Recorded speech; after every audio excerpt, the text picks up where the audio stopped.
존경하는 국민 여러분, 우원식 국회의장님과 동료 의원님 여러분, 더불어민주당 익산갑 이춘석 의원입니다. 입춘이 지났음에도 날씨가 매섭습니다. 이 추위가 우리나라의 정치 현실과 어려움을 겪고 있는 국민들의 삶을 표현하는 것 같아 마음이 아픕니다. 정치가 국민의 삶을 걱정해야 함에도 거꾸로 국민이 정치를 걱정하는 우리 현실에 국민들께 먼저 죄송스럽다는 사과의 말씀을 드립니다.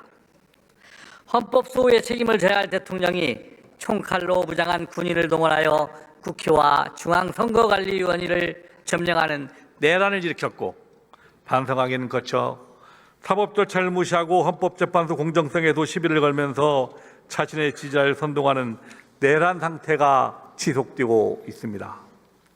이를 막아야 할 위치에 있는 국민의힘 의원들은 충성 경쟁을 벌이듯 앞다투어 구치소를 찾아가서 대통령을 아련하고 헌법재판소 재판관들을 공격하기 시작했습니다. 그것도 모자라 오늘 또 국민의힘 권성동 원내대표와 원내지도부가 헌법재판소를 항의 방문했다고 합니다. 이러한 대통령과 국민의힘 의도가 무엇이겠습니까? 국무총리 대행인 최상목 부총리가 오늘 본회의에 출석하지 않았습니다. 유감입니다. 며칠 전 열린 국정조사 특위에는 출석하고 이 자리에 나오지 않는 이유는 무엇입니까? 국정조사 특위에는 나오지 않으면 처벌받지 않으니까 나오는 겁니까? 거부권도 선택적으로 행사하고 인사권마저도 선택적으로 행사하더니 이제는 국회 출석까지 선택적으로 행사하고 있습니다. 이런 분에게 대한민국의 운명을 맡겨야 하는지 고민이 더 깊어져 갑니다. 당신의 말 한마디, 행적 하나하나가 역사에 기록된다는 것을 명심하시고 무엇이 국가와 국민을 위한 길인지 깊은 성찰이 있기를 촉구합니다.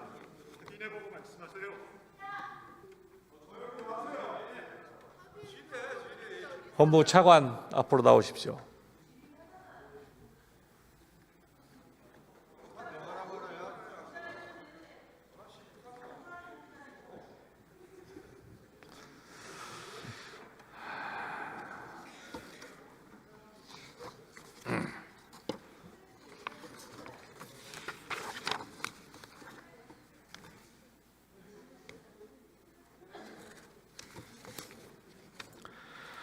대통령 윤석열에 대한 내란 우두머리 공소장 자세히 살펴보셨습니까? 네. 이게 101페이지에 해당되더라고요. 본 의원은 이 공소장을 보면서 첫 번째로 받은 느낌이 검찰이 수사를 다 망쳐놓았구나.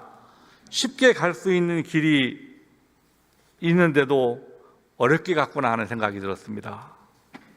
이번 비상계엄과 내란 과정 속에서 가장 중요한 임무를 담당한 사람이 국방부 장관 김용이라고 생각하는데 차관님 동의하십니까? 네, 중요한 역할을 한 것으로 생각합니다. 김용현에 대한 공소장을 보면 이 공소장이 총 83쪽으로 네. 이루어졌습니다. 보셨습니까? 네, 맞습니다. 표지 및 목차, 피고인과 사건 관계인들의 신분 및 지위 부분이 앞부분 8쪽을 차지합니다. 그리고 그 뒤 74쪽이 내란 부분이고요. 그리고 마지막 딱 이 부분 이만큼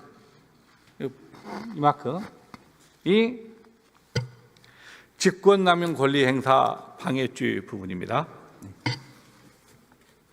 검찰은 내란 수사에 대한 수사권이 없죠. 내란죄에 대한. 기본적으로 직권남용 그리고 이게 경찰 범죄에 대해서는 직접 수사를 할 수가 있고 거기에 대한 관련성이 있다고 판단해서 검찰에서는 이 내란에 대한 수사를 했고 그분에 대한 기소까지 한 것으로 판단하고 있습니다. 자, 내란죄에 대한 수사권이 없다는 것을 검찰이 잘 알고 있을 텐데, 뭐 경찰은 별도로 하고 조기호라든가 서울경찰청장은 이 자신들의 공소장 83페이지에서 단 한쪽밖에 해당되지 않은 직권남용에 대한 수사 권한이 제외하고 있다고 해서 군 관계자들에 대한 수사를 우리가 해야 한다라고 고집한 이유가 무엇입니까?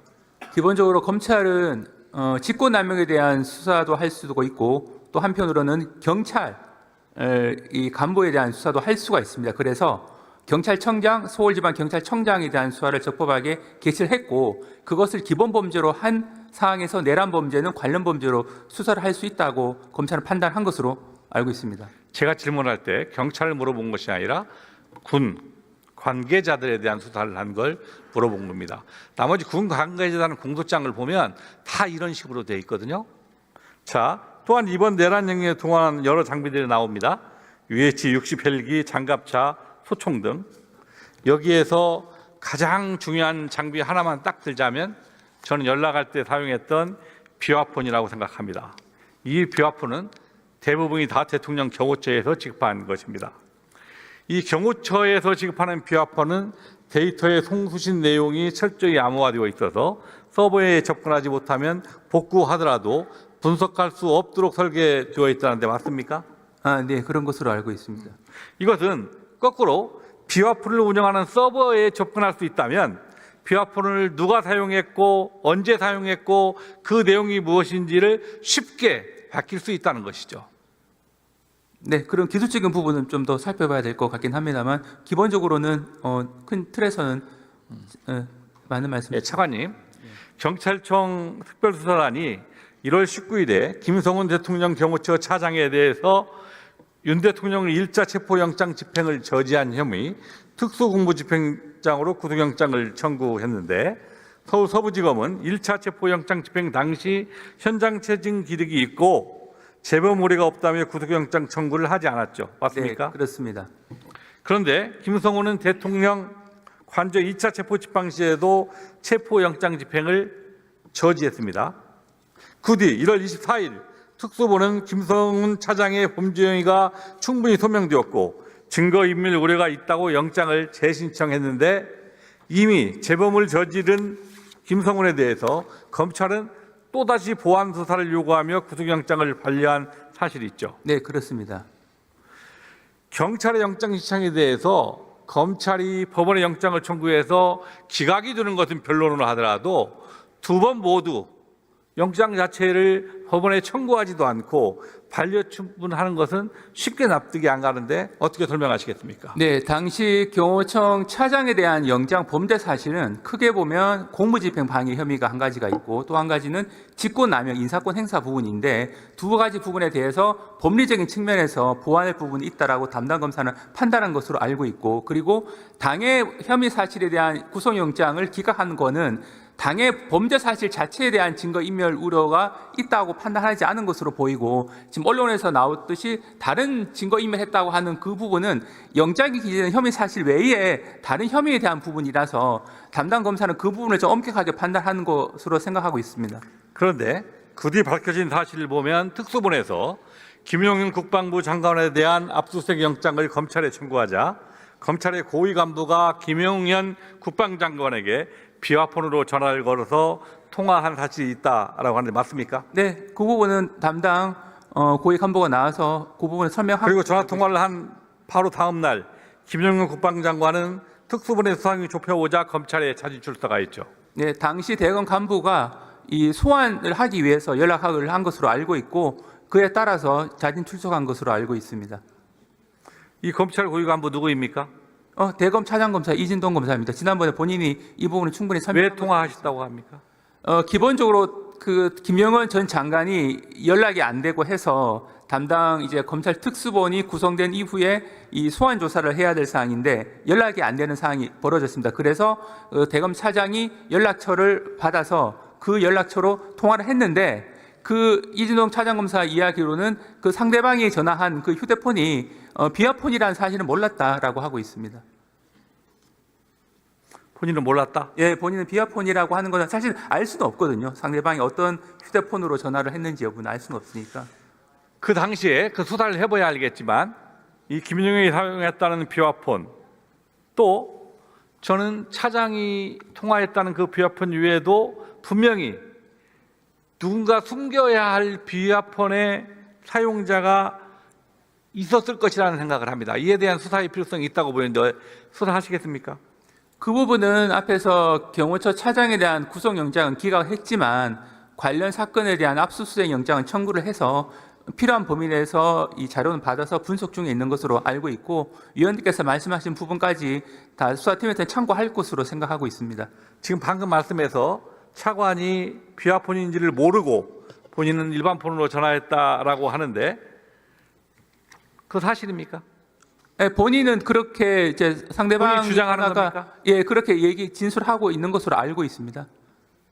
혹시 검찰 고위 간부와 김용현 장관과 통화 내역이 밝혀질 수 있기 때문에 이 김용 그 차장에 대한 압수수색, 그 서버에 대한 압수수색에 대해서 영장 청구를 반려한 거 아닌가 하는 의혹이 드는데 그에 대해서는 어떻게 설명하시겠습니까? 기본적으로 그 통화한 대검 간부 자체가 일반 휴대폰을 썼기 때문에 그분에 대한 휴대폰 통화 내역 조회하면 본인이 통화한 거 나오거든요. 그래서 그 통화 사실을 숨기기 위해서 했다라고 하는 거는 요 수사 실무하고는 다소 맞지 않는 측면이 있습니다. 국민들은 검찰의 수사를 신뢰할 수 없고 무언가 검찰과 대통령실과 경호처와 이런 부분에 거래가 이루어지는 거 아닌가 하는 의심을 갖습니다. 만일 검찰이 김용현의 신병을 특수본에 넘겨서 정상적으로 수사가 이루어지고 김성훈 대통령 경호처장에 대해서 구속영장을 청구해서 신병이 확보되고 그래서 경호처에 있는 비화폰의 서버에 대한 압수수색이 정상적으로 이루어졌다면 저는 수사의 방법은 완전히 달라졌을 거라고 생각합니다. 동의하십니까? 네, 기본적으로 수사팀에서 필요한 범위 내에서 수사를 한 것으로 알고 있고 그 진행되는 수사 과정에서 특별한 문제는 없는 것으로 생각하고 있습니다. 이런 불신과 납득하지 못할 사유들이 있기 때문에 우리 국민은 검찰을 신뢰할 수 없으니까 윤석열에 대한 내란죄의 공소유지를 맡길 수 없다고 생각하는 것 같습니다. 이런 상황까지 몰고 온 것에 대한 검찰은 전혀 책임이 없다고 생각하십니까, 차관님은? 네, 기본적으로 이 이른바 그 내란 사건에 대해서는 검찰, 경찰, 공수처 3개 수사 기관이 수사를 열심히 한 사항이라는 점은 누구나 다 아시고 계신 부분이고 이 수사 과정에서 특별하게 수사가 미흡한 부분이 있다거나 공정성 논란이 있다라고 생각하고 있지는 않습니다. 아니, 차관님께서 그렇게 생각하시더라도 국민은 이러한 의혹들이 있기 때문에 공정성이 담보되는 특검에 의해서 내란죄의 여지 수사와 공소 유지가 이루어져야 한다라고 생각을 합니다. 이에 대해서는 어떻게 생각하십니까? 네, 기본적으로 3개 수사 기관이 철저하게 수사를 한 것으로 알고 있고 검찰이 최종적으로 수사를 해서 마무리한 이후에 기소를 해서 곧 공판이 열릴 예정으로 알고 있습니다. 그러면 공판 과정에서 충분하게 사실관계가 규명될 것으로 생각하고 있습니다. 제가 짧게 한 가지만 더 물어보겠습니다. 내란이 발생한 12월 3일에 또 하나의 중요한 사건이 재판에 넘겨졌습니다. 그 사건이 무엇인지 알고 있습니까?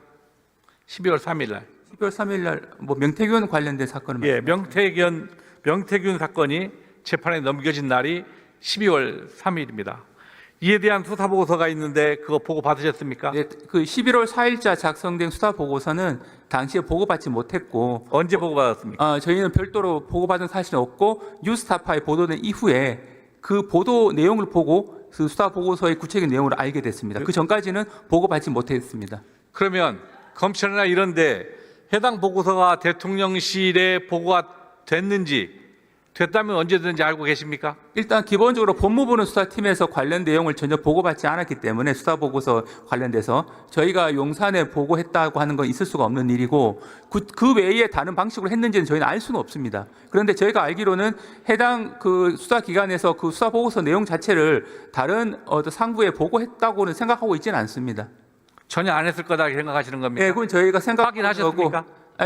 그거는 이제 저희가 확인할 수 있는 영역은 또 벗어난 부분인데 일단 법무부로서는 전혀 그 수사 보고서 내용 자체를 보고받지 못했습니다. 지금 해당 보고서의 내용을 보면 별 내용들이 다 있습니다. 윤석열과 김건희가 공직선거법과 정치자금법 위반의 혐의가 있어 보여요. 대통령에는 불수처 특권이 있기 때문에 수사할 수 없다 하더라도 김건희에 대해서는 왜 소환 조사하거나 조사하지 않습니까? 기본적으로 11월 4일자 수사 보고서를 보시면 굉장히 상세한 분석이 되어 있습니다. 그리고 그 수사 보고서는 어차피 법정에서 공개될 부분으로 예상을 하고 검사가 작성한 부분이라 그 부분에 대해서는 담당 검사로서는 이 부분에 대해서 의혹이 제기되면 충분하게 해명할 수 있을 정도의 수사는 하고 있고 앞으로 할 예정인 것으로 알고 있는데, 지금 위원님께서 말씀하신 그 부분은 이른바 여론조사 무상으로 제공받은 부분이 뭐 정치자금법 위반이 되는 것이 아니냐, 그런 질문 같은데, 그 부분은 이제 여론조사를 그냥 받았다고 해서 무조건 범죄가 성립하는 것은 아니고 여론조사를 하게 된 경위라든지 이런 걸 종합적으로 봐야 됩니다. 그래서 수사팀이 그 부분은 현재 그 관련된 포렌식을 이제 검사하고 있는 중이라서 관련된 물적 증거 분석이 끝나면 필요하다고 판단되면 여러 가지 소환 조사 등을 시도할 것으로 알고 여론조사 있습니다. 조작과 정치자금법 위반, 보궐선거부터 지방선거까지 공천에 대한 불법적 개입 등 여러 가지 사건들이 다 있어 이에 대해서 조사하고 있다는 뜻입니까? 그 부분은 어차피 시민단체가 이미 고발을 했기 때문에 어차피 수사를 해야 됩니다. 그런데 구체적인 수사 방식이나 시점에 대해서는 이제 그 담당 수사팀에서 검토하고 있는 것으로 알고 있고, 지금 문제되는 것이 그 명태균 피고인의 이른바 황금폰이라고 하는 휴대폰에 대한 포렌식이 지금 진행 중이기 때문에 분석이 끝나봐야 구체적인 소환 계획 등이 정해질 수 있을 거라고 생각합니다. 이 명태균에 대한 수사 보고서가 이 내란의 도화선이 되었다는 의혹이 제기되고 있습니다. 이 사태의 발발인 명태균 게이트에 대한 진상규명이 저는 반드시 필요하다고 생각합니다. 차관님의 진술에 의하더라도 현재 검찰의 수사가 제대로 이루어지는지 굉장히 불투명합니다. 이에 대해서는 명명백백히 진실을 밝히고 있는 명태균 게이트에 대한 특검이 필요하다고 보는 거는 생각하시는데 차관님 생각은 어떠십니까? 네, 기본적으로 특검을 도입하시는 분은 한 두 가지 주장을 하시는 것 같습니다. 첫 번째 주장은 수사가 중단됐다, 특검을 통해서 밝히자는 부분인데 수사는 진행 중에 있습니다. 그리고 또 한 가지 부분은 명태균 피고인 자체가 특검을 통해서 뭔가 진실을 규명할 수 있는 것 같은 연출을 해서 그런 건데, 그런 명태균 피고인 스스로가 12월 12일자로 검찰에 이른바 그 황금폰이라고 휴대폰을 이미 제출했습니다. 그래서 명태균 피고인 측의 주장에 의하더라도 검찰 수사에 대해서는 처음에는 협조할 의사를 분명히 보였고, 그걸 전제로 압수한 이미 제출한 휴대폰을 분석을 해서 저희가 철저하게 수사를 할 것으로 생각하고 있습니다. 특검이 추후에 통과되는 것은 변론으로 하더라도 지금 차관님 말씀은 수사가 철저히 이루어지고 있다라고 네, 그렇게 하고 있는 겁니다. 그 가시적인 성과를 언제까지 내실 수 있다고 생각하십니까? 왜 저기 휴대폰 분석이 이렇게 오래 걸리냐고 생각하시는데, 양이 상당히 많고 요즘은 포렌식 분석을 하면 피고인 측 변호인이 참여를 합니다. 그래서 이 부분은 명태균 피고인 측 변호인에게 여쭤보셔도 잘 아실 거라고 생각하는데, 분석 과정이 생각보다 시간이 오래 걸리는데 최대한 속도를 지금 내고 있는 상황입니다. 자, 들어가시죠. 좋습니다.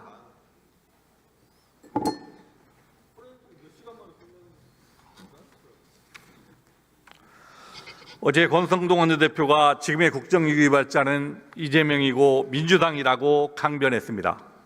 국민의힘 의원들에게 묻고 싶습니다. 지난 12월 3일 무장한 군인과 경찰을 동원하여 국회와 중앙선거관리위원회를 침탈하고 주요 정치인들의 체포를 지시한 사람이 누구입니까? 그런데도 국민의힘은 내란 속의 윤석열을 제명하기는커녕 옹호하고 선량한 국민을 선동하며 내란에 동조하고 있습니다. 지난 1월 공수처의 체포영장 집행을 방해하기 위하여 국민의힘 소속 의원 45명이 대통령 관저에 모여 체포 집행을 방해했습니다. 김민정 의원은 백골단을 국회로 끌어들였고 윤상현 의원은 서울지법 폭동을 선동했다는 의혹도 받고 있습니다. 앞다투어 구치소에 있는 대통령을 아련하고도 내란은 국민의힘과는 아무런 관계가 없다고 주장하고 있습니다. 정말 속아 웃을 일입니다. 이제는 최고 헌법기관인 헌법재판소마저 공격하고 있습니다. 헌법재판관들의 신상을 털어 보수와 진보 이분법으로 나누고 진보 재판관들을 악마하고 있습니다. 사법부 판결이 재판관 성향에 따라 손바닥 뒤집듯이 달라진다면 헌법은 왜 있고 법은 왜 필요합니까? 그러면 법을 만드는 국회는 왜 존재해야 하는 겁니까? 피의수신 윤석열과 국민의힘의 일련의 행위들은 앞으로 선고할 헌법재판소 판결에 불복하려고 하는 의도라고밖에 볼 수 없습니다. 정권을 잡기 위해 국가 근간까지도 아무렇지 않게 흔드는 국민의힘을 과연 공당이라고 할 수 있습니까? 정당의 설립과 활동의 자유는 대한민국의 헌법 가치를 존중하는 전제 하에서만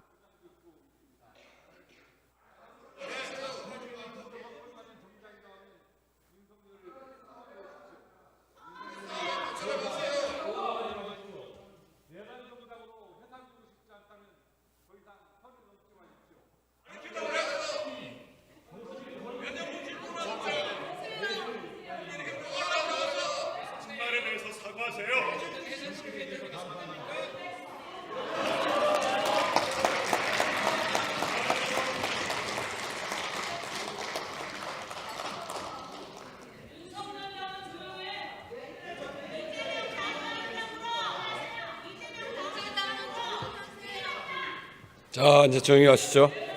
이춘석 의원 수고하셨습니다.